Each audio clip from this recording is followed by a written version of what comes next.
Saludos, soy Alejandra Saldala. Le damos la bienvenida a Que se escuche podcast de la Clínica de Educación y Participación Ciudadana de la Facultad de Derecho de la Universidad Interamericana. En este espacio discutimos temas sociales y legales de interés público, así como el impacto del derecho en la sociedad. Cada episodio aborda un tema de justicia social a través de discusiones con personas expertas para brindar información accesible a la comunidad. Antes de comenzar con nuestro episodio, es importante destacar que este podcast es uno no oficial. No representa la opinión de la Universidad Interamericana de Puerto Rico, ni su Facultad de Derecho, ni de cada integrante de la clínica. Cada estudiante o grupos de estudiantes ha desarrollado un episodio sobre el tema de su interés. De ninguna manera, este podcast pretende sustituir la orientación legal que puede brindarle una persona que es abogada. Lo recomendable es que se asesore con un profesional de su preferencia. En Puerto Rico, la población de adultos mayores compone la mayor parte de la sociedad y crece cada año. Sin embargo, muchos viven con la incertidumbre de si podrán sobrevivir la crisis económica con las pensiones que reciben. También los que aún pertenecen a la fuerza laboral pero se aproximan al retiro temen a no recibir su pensión. Esto es sin contar todas las personas que simplemente no cuentan con un retiro en lo absoluto. Hoy queremos analizar las consecuencias de los ajustes a los planes de retiro de los empleados públicos y qué realmente significa un retiro digno en un país en crisis. Para poder ofrecernos su conocimiento nos acompaña la licenciada Giselle Lombardi, abogada, profesora y defensora de los derechos de adultos mayores. La licenciada Lombardi cuenta con más de una década de experiencia en litigio civil complejo y enseña el curso de Derechos de las Personas Mayores en la Facultad de Derecho de la Universidad Interamericana. Además, preside la Comisión sobre el Derecho de las Personas de Edad Avanzada del Colegio de Abogados y Abogadas de Puerto Rico, donde ha liderado iniciativas para promover la justicia social y la protección de dicha población. Bienvenida, licenciada. Saludos, muchas gracias por la invitación. Claro. Es un honor tenerla con nosotros, primero que nada. Usted que ha trabajado con tanta cercanía y por tanto tiempo directamente con dicha población, ¿cómo pudiera describir la situación actual de los pensionados en Puerto Rico, especialmente aquellos que pertenecieron al sector público?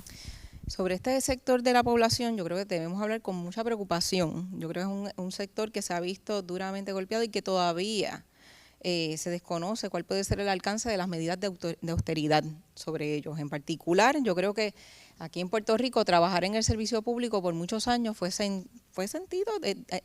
señal como de una búsqueda de la posibilidad de tener una estabilidad, no solamente en el empleo, sino con posterior hasta después de que uno termine de trabajar, por lo menos porque tenía uno por lo menos la expectativa de que en algún momento dado iba a recibir algún retiro, por lo menos alguna cuantía que le permitiera vivir dignamente en la sociedad, después de haber estado trabajando por tantos años y aportando al sistema y también recibiendo las aportaciones. Las personas que trabajaban en el sector público sabían y conocían que probablemente en el sector público no iban a ganar lo mismo que en algún momento dado se podía ganar en la empresa privada, pero por lo menos se tenía la expectativa de la estabilidad al momento de trabajar y después con posterioridad la estabilidad de tener un retiro que por lo menos le permitiese vivir en paz. Hoy día yo no puedo decir eso, sobre todo porque en los pasados 25 años se han llevado a cabo una serie de cambios estructurales en las leyes de retiro que llevan a que una persona no pueda preservar esa expectativa de que en su momento va a recibir aquello por lo que aportó en algún momento dado. Claro, con los cambios de retiro también debió haber variado también la expectativa, claro, pero no debería cambiar la meta social de poder alcanzar un retiro que sea digno en la sociedad puertorriqueña. Estoy 100% de acuerdo. Muchas veces vemos estas cosas en las planas de las noticias, vemos noticias constantes, pero realmente no sabemos cuáles son los factores principales que contribuyen a esta precariedad. Así que le pregunto, ¿cuál usted considera que son esos factores que contribuyen a la precariedad que viven estas personas jubiladas hoy en día? Bueno, debemos ir por partes, porque por una parte, en cuanto al sistema de retiro, yo creo que ha ocurrido, o por lo menos nos hemos visto forzados a tener que ir aceptando o escuchando más seguido en el discurso público la noción de que esto de las pensiones no son sostenibles, que esto es un gasto, en vez de verlo como una inversión social. Y esa parte en el discurso público yo creo que eso ha ido cambiando también atado a la visión que se tiene, por ejemplo, de lo que puede ser la intervención gubernamental. En un momento dado, el formar parte de las personas que trabajaban en el gobierno era motivo de orgullo y de la noción de que se estaba construyendo algo. Yo diría que en los pasados 25, casi 30 años, la idea de que el gobierno era demasiado grande y que tal vez era un gasto para la ciudadanía, empezó a colarse en distintos sectores. Y eso también va minando la idea de que realmente vale la pena aportar para seguir sosteniendo alguna garantía gubernamental de vida digna, sobre todo para aquellas personas que formaban parte de la plantilla gubernamental. En ese sentido, se empieza a minar la posibilidad, también empieza a hablar, vamos a tratar de reducir el gobierno, pero también a la misma vez vamos a reducir también las responsabilidades del gobierno sobre aquellas personas que trabajaban. ¿Por qué? Porque nos cuesta. Y empezamos a hablar prácticamente de las personas como si fueran parte de una celda así de Excel. ¿Ok? Vamos a cortarlo y de así hacemos un ahorro y así nos cuesta menos. Problema es que esto no funciona así. La vida en el día a día, a lo mejor una tabla de Excel puedes cuadrar el número, pero esto tiene otras implicaciones. Entonces, son personas, esa es una. Segundo, se trastoca lo que es el servicio público. Se trastoca también la base sobre la cual se sostienen los sistemas de retiro. ¿Ok? También, por otra parte, la ciudadanía deja de recibir servicios de personas que ya conocían más o menos cómo operaba todo el aparato público y las distintas responsabilidades. Pero, por otra parte, en cuanto al sistema de retiro, pues en la medida en que se empiezan a retirar personas y tú no llenas esa plaza, pues tienes una persona que aporta menos, ¿ok?, al sistema. Por otra parte, cuando empiezas a hacer estas reducciones de personal, cuando aprueban otras leyes de austeridad, donde sencillamente despides empleados públicos, pues sabes que el gobierno se queda sin una serie de empleados que también estaban aportando al sistema de retiro. Por otra parte, cuando se empiezan a aprobar unas leyes ya más conocidas públicamente o coloquialmente como las ventanas de retiro, donde personas que a lo mejor no llegaban a los 30 años de servicio público, pero les daban la oportunidad de retirarse a los 10, 15, 20 años, sin haber cumplido el tiempo, con unas cuantías por encima, pues sencillamente le estás dando una cantidad y entonces a la misma vez estás eliminando a una persona que estaba aportando el sistema. Poco a poco tú vas minando el sistema. También cuando modificas las normas sobre quiénes pueden recibir estas aportaciones de retiro u otro tipo de beneficio similar, sin que haya cumplido el término, pues también estás debilitando el sistema si tú no tienes una fuente de respaldo para esa cuantía que ya estás sacando del sistema. Por otra parte, con las normas de austeridad que se han estado implantando, por lo menos hace más de 20 años aquí en Puerto Rico, también vas reduciendo la aportación de lo que es el ente gubernamental o el patrono a ese tipo de cuentas. Y estoy hablando mayormente de lo que es la estructura de pensiones a nivel gubernamental. Claro. En el ámbito privado es distinto. Y tienes también otros sistemas de retiro que no están atados per se a las normas de retiro, pero que tienen otros sistemas que funcionan también atados a lo que son realmente más como un fideicomiso. ¿Ok? Más un fideicomiso con otras normas distintas que operan, que también dependen de las aportaciones patronales y de los empleados, pero también se rigen por unas normas de fiducia de aquellos que están a cargo de administrar los sistemas de retiro. ¿Ok? Y yo creo que el modo en que se ha ido debilitando toda la expectativa, la noción detrás de lo que es los sistemas de retiro, y se empieza a creer realmente de que esto es insostenible, pues claro que se va haciendo insostenible, porque vas a empezar a tomar entonces medidas no para respaldar, pero tal vez para evitar un desangre, pero no para fortalecer. Si tú no aumentas la aportación o quienes aportan al sistema, pues claro que el sistema se va a debilitar y no va a ser sostenible.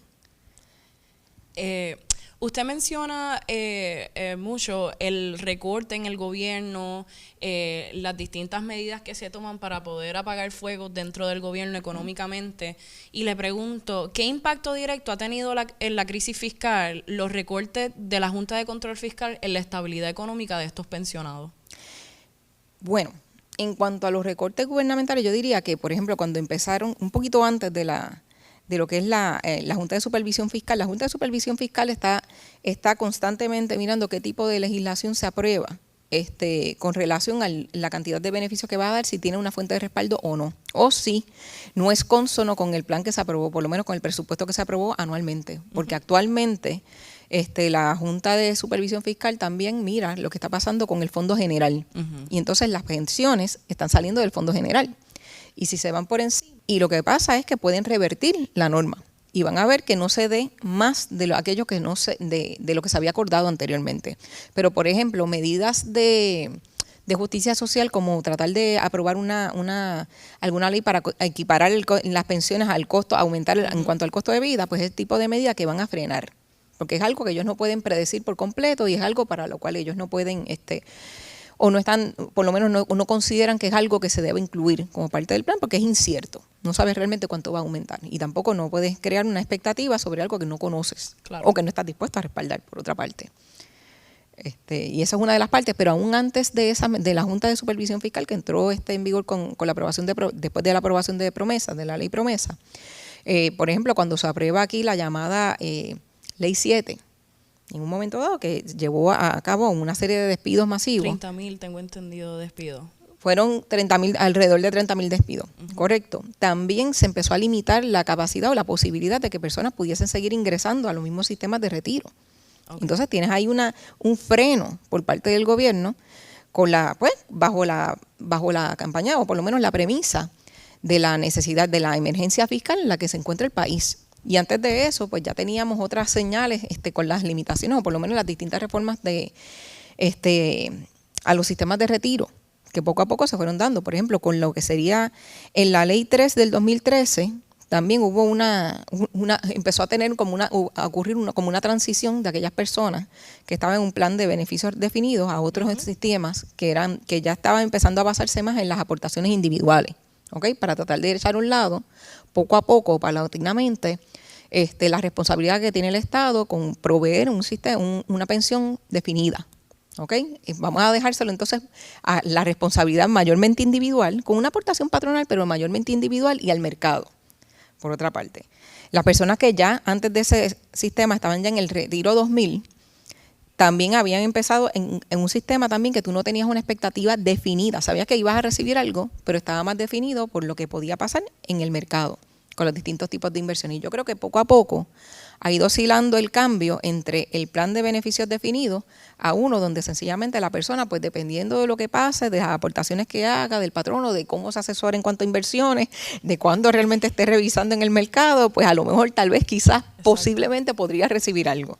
Y es una expectativa bien distinta a un plan de beneficios definidos. Sí que estos recortes o estos ajustes que está haciendo el gobierno, lo que está haciendo es causar una inestabilidad en la posibilidad de que estas personas puedan recibir esa pensión de lo que realmente aportaron, porque pues como hemos hablado, el mercado es inestable. Hoy lo podemos tener todo y mañana tener nada. Pero asimismo en esa línea quisiera saber qué usted considera que serían los cambios estructurales o legales que pudieran ser urgentes para poder garantizar que estos empleados tengan la posibilidad de un retiro digno aún en un país en crisis. Pues yo creo que en primer lugar tenemos que empezar a cambiar el tono de la conversación en distintos espacios. ¿Okay?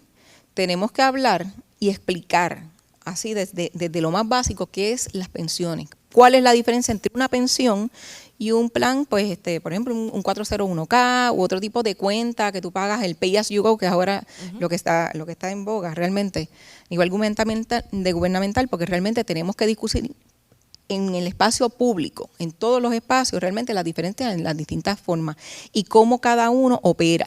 Porque yo creo que en la medida en que nosotros empezamos a ver, o por lo menos sacar del discurso, el misticismo alrededor de cada una de estas alternativas, y digo misticismo porque realmente esto de las pensiones, cuando uno lee la letra de qué es una pensión y cómo es que opera una pensión, pues mire, realmente también podemos hablar entonces de las causas que debilitan o que no se pueda sostener un plan de pensión. Y yo creo que hace falta tener esta discusión pública sobre los requisitos, porque yo no creo que un plan de pensiones fracasa porque es insostenible porque algo pasó detrás del plan de pensión, y yo creo que hay que discutir desde lo más básico. Igual, empezando por ahí. Estoy de acuerdo con usted en el sentido de que no podemos ver estas pensiones o este fondo de retiro como una cuenta de ahorro o una cuenta que simplemente aportamos cuando se puede o cuando no, de la manera que se pueda, porque la realidad es, como hemos mencionado, son vidas aquí de las que estamos hablando, no son simplemente números o un spreadsheet en Excel. Son personas que aportan a la economía de nuestro país y aportan a la estabilidad de nuestro país. Como mencionamos en el episodio al principio, esta población vulnerable compone la gran parte de la población en Puerto Rico, así que pues todos debemos estar pues preocupados por lo que está pasando con el retiro y pues porque no solamente pudiera ser una persona que nos importa, sino cualquier persona que está en la edad ya o se aproxima o lo está. Y pienso que también nosotros como personas, ya sea en el espacio legal o en nuestros distintos espacios, debemos tomar acción. Así que le pregunto a usted, ¿qué papel podemos tomar nosotros los ciudadanos en nuestros distintos espacios para poder defender el derecho de los adultos mayores, que inevitablemente va a ser nuestro derecho a un retiro digno en Puerto Rico? Yo creo que tenemos que hacer una campaña educativa desde distintos espacios, explicar los distintos temas relacionados a lo que es retiro, lo que es una pensión, lo que son las distintas alternativas que nos proveen. Yo creo que tenemos que hablar sobre educación financiera en distintos espacios, pero tampoco, pero no podemos reemplazar ese espacio de esa discusión también con sencillamente responsabilidad individual. No, también tenemos que hablar aquí de deberes de fiducia de las distintas personas que están administrando. Y yo no estoy hablando aquí de la liquidación, ¿ok? Porque de lo contrario es sencillamente pedir, vamos a derribar lo que tenemos para no sé qué. Yo creo que tenemos que hablar aquí cómo podemos fortalecer algo que funcionó por algún tiempo y ver de qué forma se puede continuar fortaleciendo. Por ejemplo, en Puerto Rico hablamos de que pues la medida en que tú tienes menos personas trabajando en el gobierno, menos personas van a aportar el plan. Pues yo creo que podríamos hablar, porque no tenemos una discusión también relacionada a lo que debería ser el derecho al retiro a nivel de país, ¿ok?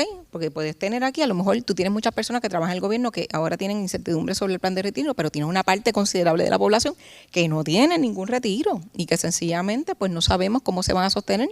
A lo mejor algo del Seguro Social les llega, si es que llega, porque el Seguro Social va por la misma una discusión parecida, pero yo creo que deberíamos hablar y plantearnos como país la posibilidad de hablar de un retiro como país. Aquí realmente un retiro universal aquí en el país, donde todo el mundo tenga que aportar alguna cuantía y donde, por ejemplo, aumentes las personas o las distintas entidades que aporten ese plan de retiro, como plan de una meta intergeneracional. ¿Okay? No solamente para aquel que está retirado ahora, pero también para otras personas que en algún momento dado se van a retirar. Y eso podría ser un plan sostenible en el país, porque tendría distintas personas que podrían aportar este plan de retiro y podría aportarle en distintas capacidades.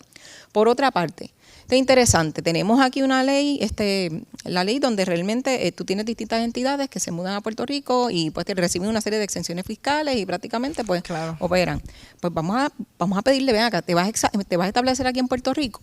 Pues yo necesito que también aportes X cantidad a uno de estos planes o en la alternativa, que tú proveas una serie de alternativas para las personas que vas a contratar y yo te voy a dar algún tipo de exención porque me está llenando un vacío de las necesidades que puedan haber. Por ejemplo, en esta jurisdicción, aquí en Puerto Rico, tienes algunos patronos que, por ejemplo, te dan el plan médico, que chévere, eso es bueno. Qué bueno el plan médico, pero tiene otras jurisdicciones donde parte del paquete que le ofrecen a una persona que está trabajando, le ofrecen, por ejemplo, un beneficio relacionado a lo que puede ser el plan de cuidado de larga duración, ¿ok? Que es como un tipo de seguro que está atado y que provee para los costos relacionados a necesidades de cuidado de larga duración. Y ese plan podría ser un poco más creativo, porque a lo mejor tú no tienes un plan contratado fuera de esta jurisdicción, pero tú podrías establecer una cuota, una cuantía que vaya a un fondo dirigido a esa persona para que la persona pueda sufragar en algún momento dado, si lo necesita para sí o para otro familiar, servicios de cuidado. Eso podría ser una política que llene un vacío y que aporte a mejorar las condiciones en que viven las personas retiradas, porque tienes muchas personas que, por ejemplo, tienen que volver a trabajar porque sencillamente no pueden sufragar sus propios gastos o tampoco la de sus familiares o otros dependientes. Sí, pues recién salió la noticia del Nuevo Día que nos mencionaba que el Departamento del Trabajo tuvo una feria de empleo para adultos mayores y la gran mayoría de estas personas, o sea, hubo un outcome súper grande de personas allí buscando trabajo porque aún estando jubilados, como usted menciona, no solamente son estos problemas de aportación o no, o sea, estas personas que ya reciben una pequeña pensión nos siguen subiendo el costo de vida.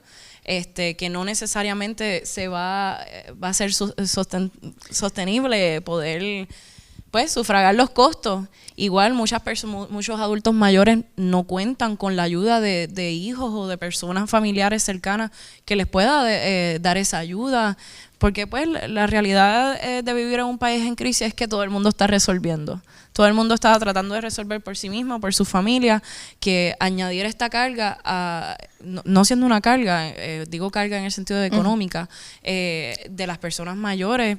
Interesante porque a veces la expectativa, hay personas que ahora mismo llegan a los 60 años y todavía tienen energía o ganas de seguir haciendo, y me pasa mucho, por ejemplo, con los abogados. Claro. Hay abogados que llegan a los 60, 65 y dicen, ahora es que realmente yo me siento que estoy en control de mi práctica. Y si esa persona quiere, puede, desea, más allá de necesitar continuar trabajando, pues qué bien, porque puede seguir aportando en algunas áreas.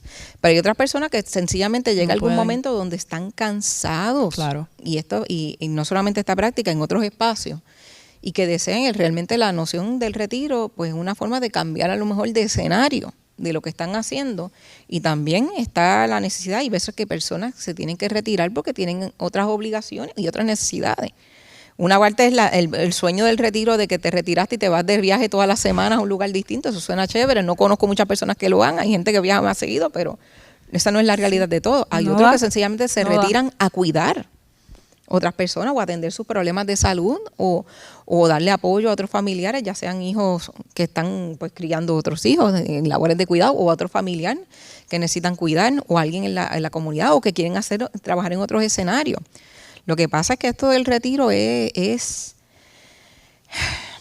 el retiro a veces también, el retiro debe ser un derecho, y el retiro digno, tal y como lo quiera o lo pueda vivir la persona, es algo que tenemos que rescatar en la discusión pública, porque también las personas merecen descanso. Y también las personas merecen, a lo mejor si quieren y tienen espacio para ampliar sus horizontes y aprender otros idiomas y hacer otras cosas, pues qué bueno, espero que lo puedan hacer y que tengan la posibilidad. Pero hay otras personas que se retiran porque sencillamente necesitan un cambio de escenario, necesitan asumir otras responsabilidades. Ojalá tuviesen toda la red de apoyo que necesitaran para poder cumplir con todas estas cosas y que su carga sea más liviana. Y yo creo que eso debe ser una meta social. Yo creo que nosotros tenemos que también intervenir y cambiar unas partes de la conversación, porque a veces nos quedamos con el tema del retiro. Retiro sí o no es una conversación demasiado fácil. A veces, ¿apoya el retiro o no lo apoya? Pues no es tan sencillo. Sí. Aquí tenemos que hablar del retiro. Es más complejo. Mucha complejidad. Pero yo creo que es loable o tal vez necesaria una conversación de la importancia de retomar lo que es y lo que puede ser un retiro digno, con todas las implicaciones. Yo creo que debemos hablar de sistemas de pensiones, yo creo que debemos hablar de las diferencias, yo creo que debemos hablar de alternativas y no tirarlo a pérdida. Al contrario, yo creo que aquí todo el mundo debería tener un derecho mínimo, aunque sea alguna cuantía en el momento en que llega a la vejez, en algún momento dado. Ese tipo de apoyo y de esa red social es importante para sostenerse. Por otra parte, tenemos que buscar vías para hacerlo sostenible. Yo creo que tenemos que hablar de distintos participantes, porque, por ejemplo, recientemente está la discusión de aquellas personas que un sistema de retiro que tiene problemas de solvencia. En algún momento de hoy, lo que se está hablando en la discusión pública es que le van a tocar a uno y cada uno de los abonados pagar el sistema de retiro, cuando la conversación puede ser mucho más amplia de esto, realmente. Cómo hacer que sea viable sin que sea injusta la imposición de algún sistema de retiro, sin entrar solamente en los detalles, distintas discusiones más allá de si está de acuerdo con esto o no. Porque yo creo que la discusión pública es mucho y debe ser mucho más amplia. Sí, redefinir lo que nosotros entendemos como un retiro digno. No necesariamente un retiro es sobrevivir, como usted menciona. El retiro debe ser la posibilidad de poder disfrutarse pues el resto de su vida después de haber trabajado y dedicarse a la sociedad y dedicarse a fomentar ese movimiento en la economía. O sea, tenemos que volver a redefinir lo que realmente nos merecemos como personas de la tercera edad retiradas, porque no, también hablamos de las personas que a lo mejor pues se quieren dedicar a viajar cuando se retiran, o las personas que quieren hacer cosas nuevas o tomar una nueva carrera, pero también están los retirados que pues tienen enfermedades o, como usted menciona, están cansados. La gente tiene derecho a estar cansada y a no querer continuar participando de la fuerza laboral.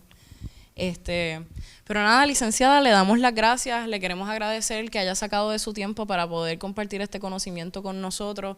Esto es un tema de suma importancia. Pienso que, como usted menciona, lo tenemos que volver a traer al ojo público, tenemos que hablar lo importante que es que las personas tengan acceso a un retiro, y que no solamente tener acceso a ese retiro, sino que sea un retiro digno. Hoy hemos visto que hablar del retiro y de los adultos mayores no es solo hablar de algo abstracto, sino es hablar de los miles de trabajadores que lo dieron todo al servicio público con la esperanza de tener algún día el derecho de pasar su vejez con la paz que merecen.